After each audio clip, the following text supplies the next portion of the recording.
शांति की शक्ति से शांति जग में लानी है। ओम शांति।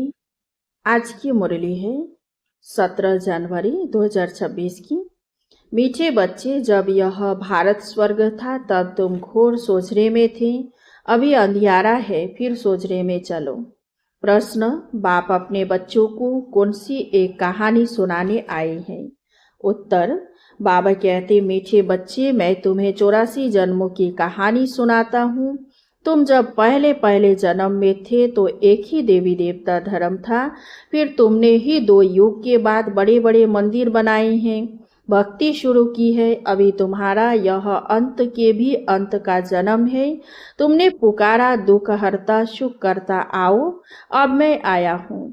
गीत है, आज अंधेरे में है इंसान। ओम शांति। तुम बच्चे जानते हो, अभी यह कलयुगी दुनिया है, सब अंधेरे में है। पहले सोजरे में थे जबकि भारत स्वर्ग था। यही भारतवासी जो अभी अपने को हिंदू कहलाते हैं, यह असूल देवी देवताएं थे। भारत में स्वर्गवासी थे जब और कोई धर्म नहीं था।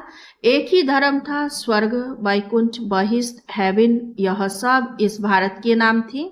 भारत पवित्र और प्राचीन धनवान था। अभी तो भारत कंगाल है क्योंकि अभी कलयुग है।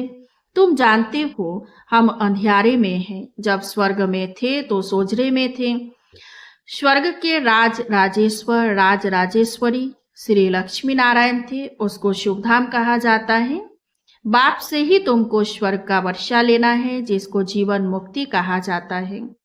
अभी तो सब जीवन बंद में है। खास भारत और आम दुनिया रावण की जेल में है, शोक वाटिका में है। ऐसे नहीं, रावण सिर्फ लंका में था और राम भारत में था। उसने आकर सीता चुराई। यह तो सब है दंत कथाएं।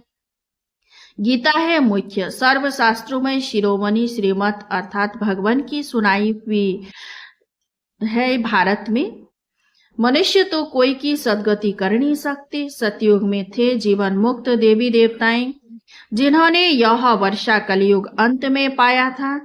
भारतवासियों को यह पता नहीं है, न कोई शास्त्रों में है। शास्त्रों में है भक्ति मार्ग का ज्ञान, सदगति मार्ग का ज्ञान मनुष्य मात्र में बिल्कुल है नहीं। सब भक्ति सिखलाने वाले हैं। कहेंगे शास्त्र पढ़ो, दान पुण्य करो, यह भक्ति द्वापर से चली आती है। सतयुग और त्रेता में है ज्ञान की प्रारब्ध। ऐसे नहीं कि वहां भी यह ज्ञान चलता आता है। यह जो वर्षा भारत को था, वह बाप से संगम युग पर ही मिला था, जो फिर अभी तुमको मिल रहा है।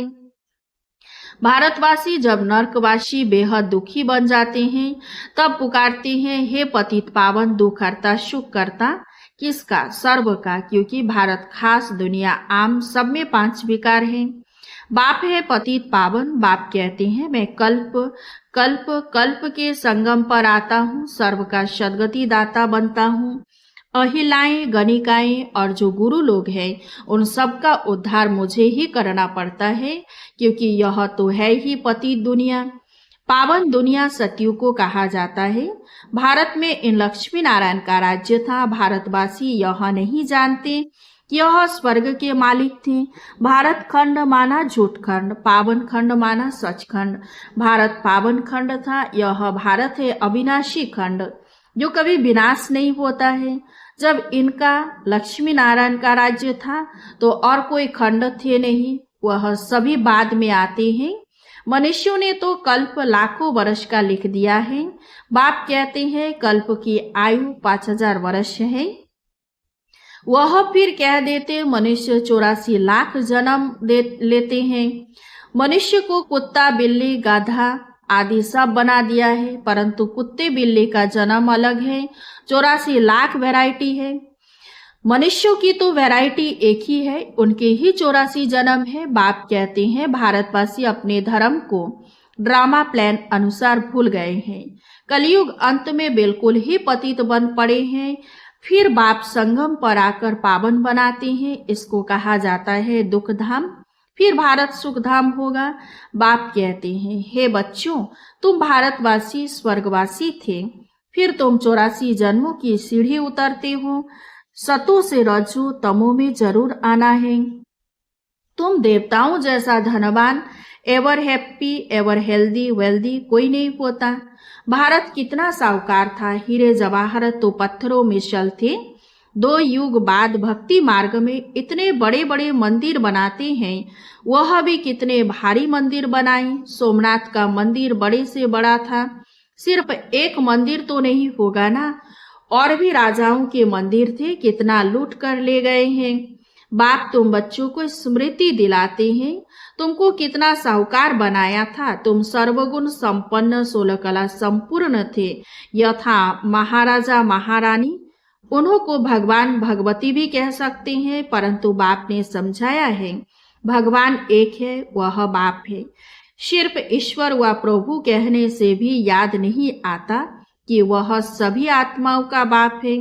बाप कहानी बैठ सुनाते हैं, अभी तुम्हारे बहुत जन्मों के अंत का जन्म है।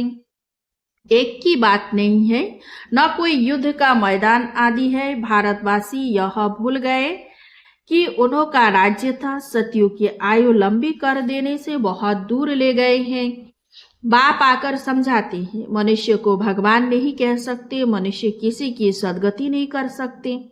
कहावत है, सर्व का सदगति दाता, पतितों का पावन करता एक है। एक ही सच्चा बाबा है जो सचखंड की स्थापना करने वाला है। पूजा भी करते हैं, परंतु भक्ति मार्ग में तुम जिसकी पूजा करते आए हो, एक की भी बायोग्राफी को नहीं जानते। इसलिए बाप समझाते हैं, तुम शिव जयंती तो मनाते हो ना। बाप है नई दुनिया का रचयिता, हेवनली गॉडफादर, बेहद सुख देने वाला। सतयुग में बहुत सुख था, वह कैसे और किसने स्थापन किया, यह बाप ही बैठ समझाते हैं। नरकवासी को आकर स्वर्गवासी बनाना या भ्रष्टाचारियों को श्रेष्ठाचारी देवता बनाना, यह तो बाप का ही काम है। बाप कहते हैं, मैं तुम बच्चों को पावन बनाता हूँ, तुम स्वर्ग के मालिक बनते हो, तुमको पतित कौन बनाते हैं। यह रावण मनुष्य कह देते, दुख भी ईश्वर ही देते हैं। बाप कहते हैं, मैं तो सभी को इतना सुख देता हूँ जो फिर आधा कल्प तुम बाप का सिमरन नहीं करेंगे। फिर जब रावण राज्य होता है तो सबकी पूजा करने लग पड़ते हैं। यह है तुम्हारा बहुत जन्मों के अंत का जन्म। कहते हैं, बाबा कितने जन्म हमने लिए। बाबा कहते हैं, मीठे मीठे भारतवासियों, हे आत्माओं, अब तुमको बेहद का वर्षा देता हूँ। बच्चे, तुमने 84 जन्म लिए हैं, अभी तुम 21 जन्म के लिए बाप से वर्षा लेने आए हो। सभी तो इकट्ठे नहीं आएंगे, तुम ही सतयुग का सूर्यवंशी पद फिर से लेते हो, अर्थात सच्चे सत्य बाबा से, सत्य नर से नारायण बनने का ज्ञान सुनते हो। यह है ज्ञान, वह है भक्ति। शास्त्र आदि सब है भक्ति मार्ग के लिए, वह ज्ञान मार्ग के नहीं है। यह है स्पिरिचुअल रूहानी नॉलेज, सुप्रीम रूह बैठ नॉलेज देते हैं। बच्चों को देही अभिमानी बनना पड़े, अपने को आत्मा निश्चय कर मामेकम याद करो। बाप समझाते हैं, आत्मा में ही अच्छे व बुरे संस्कार होते हैं, जिस अनुसार ही मनुष्य को अच्छा व बुरा जन्म मिलता है। बाप बैठ समझाते हैं, यह जो पावन था अंतिम जन्म में पतित है तत्वतम। मुझ बाप को इस पुरानी रावण की दुनिया, पतित दुनिया में आना पड़ता है। आना भी उस तन में है जो फिर पहले नंबर में जाना है। सूर्यवंशी ही पूरे 84 जन्म लेते हैं। यह है ब्रह्मा और ब्रह्मावंशी ब्राह्मण। बाप समझाते तो रोज है, पत्थर बुद्धि को पारस बुद्धि बनाना मासी का घर नहीं है। हे आत्माएं, अब देही अभिमानी बनो। हे आत्माएं, एक बाप को याद करो और राजाई को याद करो। देह के संबंध को छोड़ो, मरना तो सभी को है, सबकी वानप्रस्थ अवस्था है। एक सतगुरु बिगर सर्व का सदगति दाता कोई हो नहीं सकता। बाप कहते हैं, हे भारतवासी बच्चों, तुम पहले पहले मेरे से बिछुड़े हो। गाया जाता है, आत्माएं परमात्मा अलग रहे बहुकाल। पहले पहले तुम भारतवासी देवी देवता धर्म वाले आए हो, और धर्म वालों के जन्म थोड़े होते हैं। सारा चक्र कैसे फिरता है सो बाप बैठ समझाते हैं। जो धारण नहीं करा सकते हैं उनके लिए भी बहुत सहज है। आत्माएं धारण करती है, पुण्य आत्मा पाप आत्मा बनती है ना। तुम्हारा यह 84वां अंतिम जन्म है। तुम सब वानप्रस्थ अवस्था में हो। वानप्रस्थ अवस्था वाले गुरु करते हैं। मंत्र लेने के लिए तुमको तो अभी देहधारी गुरु करने की दरकार नहीं है।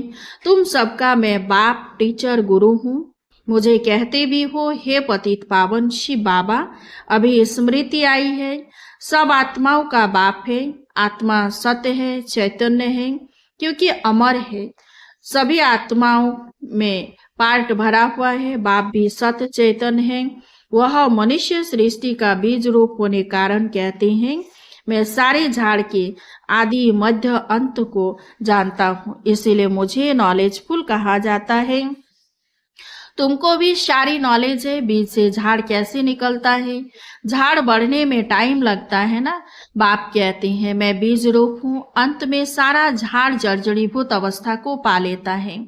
अभी देखो देवी देवता धर्म का फाउंडेशन है नहीं, प्राय गुम है। जब देवता धर्म गुम हो जाता है तब बाप को आना पड़ता है। एक धर्म की स्थापना कर बाकी सबका विनाश करा देते हैं। प्रजापिता ब्रह्मा द्वारा बाप स्थापना करा रहे हैं आदि सनातन देवी देवता धर्म की। यह भी सारा ड्रामा बना हुआ है। इनकी एंड होती नहीं। बाप आते हैं अंत में। जबकि सृष्टि के आदि मध्य अंत का नॉलेज सुनाना है तो जरूर संगम पर आएंगे। तुम्हारा एक बाप है। आत्मा ही सभी ब्रदर्स है, मूल वतन में रहने वाली। उस एक बाप को सब याद करते हैं। दुख में सिमरन सब करे। रावण राज्य में दुख है ना, यहाँ सिमरन करते हैं तो बाप सबका सदगति दाता एक है। उनकी ही महिमा है। बाप नहीं आए तो भारत को स्वर्ग कौन बनावे। इस्लामी आदि जो भी है सब इस समय तमो प्रधान है। सबको पुनर्जन्म तो जरूर लेना है। अभी पुनर्जन्म मिलता है नर्क में, ऐसे नहीं कि स्वर्ग में चले जाते हैं। जैसे हिंदू लोग कहते हैं स्वर्गवासी हुआ तो जरूर नर्क में था ना। अभी स्वर्ग में गया तुम्हारे मुख में गुलाब। स्वर्गवासी हुआ फिर नर्क के आसुरी वैभव तुम उनको क्यों खिलाते हो। बंगाल में मछलियां आदि भी खिलाते हैं। अरे उनको इन सब खाने की दरकार ही क्या है। कहते हैं फलाना पार निर्वाण गया। बाप कहते यह सब है गोपोड़े, वापिस कोई भी जा नहीं सकते। जबकि पहले नंबर वालों को ही 84 जन्म लेने पड़ते हैं। बाप समझाते हैं इसमें कोई तकलीफ नहीं है। भक्ति मार्ग में कितनी तकलीफ है। राम राम जपते रोमांच खड़े हो जाते। वह सब है भक्ति मार्ग। यह सूर्य चांद भी तुम जानते हो कि रोशनी करने वाले हैं। यह कोई देवताएं थोड़े ही है। वास्तव में ज्ञान सूर्य, ज्ञान चंद्रमा और ज्ञान सितारे हैं। उन्हों की महिमा है। वह फिर कह देते सूर्य देवताएं नमः। उनको देवता समझ पानी देते हैं। तो बाप समझाते हैं यह सब है भक्ति मार्ग, जो फिर भी होगा। पहले होती है अव्यभिचारी भक्ति एक शिव बाबा की, फिर देवताओं की, फिर उतरते उतरते अभी तो देखो टिबाटे पर, यानी जहाँ 3 रास्ते मिलते हैं तो टिबाटे भी मिट्टी का दिया लगाए, तेल आदि डाल उनकी भी पूजा करते हैं। तत्वों की भी पूजा करते हैं। मनुष्यों के भी चित्र बनाए पूजते हैं। अब इनसे प्राप्ति तो कुछ भी नहीं होती। इन बातों को तुम बच्चे ही समझते हो। अच्छा, मीठे मीठे सिकिलधे बच्चों प्रति माता पिता बाप दादा का याद प्यार और गुड मॉर्निंग। रूहानी बाप की रूहानी बच्चों को नमस्ते। हम रूहानी बच्चों की रूहानी बाप दादा को याद प्यार गुड मॉर्निंग, नमस्ते नमस्ते नमस्ते। धारणा के लिए मुख्य सार 1 नंबर, आत्मा से बुरे संस्कारों को निकालने के लिए देही अभिमानी रहने का अभ्यास करना है। यह अंतिम 84वां जन्म है, वानप्रस्थ अवस्था है, इसलिए पुण्य आत्मा बनने की मेहनत करनी है। 2 नंबर, देह के सब संबंधों को छोड़ एक बाप को और राजाई को याद करना है। बीज और झाड़ का ज्ञान सिमरन कर सदा हर्षित रहना है। वरदान, उपराम और एवर रेडी बन। बुद्धि द्वारा अशरीरीपन का अभ्यास करने वाले सर्व कलाओं में संपन्न भव। जैसे सर्कस में कला दिखाने वाले कलाबाज का हर कर्म कला बन जाता है, वे कलाबाज शरीर के कोई भी अंग को जैसे चाहे, जहाँ चाहे, जितना समय चाहे मोल्ड कर सकते हैं। यही कला है। आप बच्चे बुद्धि को जब चाहो, जितना समय, जहाँ स्थित करने चाहो वहाँ स्थित कर लो। यही सबसे बड़ी कला है। इस एक कला से 16 कला संपन्न बन जाएंगे। इसके लिए ऐसे उपराम और एवर रेडी बनो जो ऑर्डर प्रमाण 1 सेकंड में अशरीरी बन जाओ, युद्ध में समय न जाए। स्लोगन: सरलता और सहनशीलता के गुण को धारण करने वाले ही सच्चे स्नेही और सहयोगी हैं। अव्यक्त इशारे: इस अव्यक्ति मास में बंधन मुक्त रह जीवन मुक्त स्थिति का अनुभव करो। जो परमात्मा ज्ञानी बच्चे हैं उन्हें ज्ञान का फल मुक्ति और जीवन मुक्ति का वर्षा संगम पर ही प्राप्त होता है। ज्ञान अर्थात समझ। समझदार हर कर्म करते हुए सदा स्वयं को बंधन मुक्त, सर्व आकर्षणों से मुक्त बनाने की समझ रखता है। उनके हर संकल्प, बोल, कर्म, संबंध और संपर्क में मुक्ति जीवन मुक्ति की स्टेज रहती है, जिसको न्यारा और प्यारा कहते हैं। अच्छा, ओम शांति।